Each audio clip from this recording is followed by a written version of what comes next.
right, here we are in the foyer of the McHenry Library, and the kids outside, it's like they're playing a skateboard and having a good time, or like a bullfight. And Dad right now is positioned on this ark, whereas right over this way, Ryan, a man, and then the Taurus, ox, and then we make a check, and we get the lion. And with that notion, we've got our Pepper Ghost display.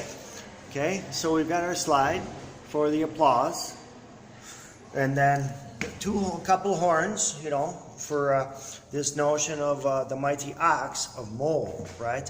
And here, next to this peppered beef, is the actual slide for the Pepper's Ghost effect. So this thread-like vein, right, represents the combined form of man, ox, and lion, the mole, the Kretz mole. So this is a type of distribution of a MonAXON, right?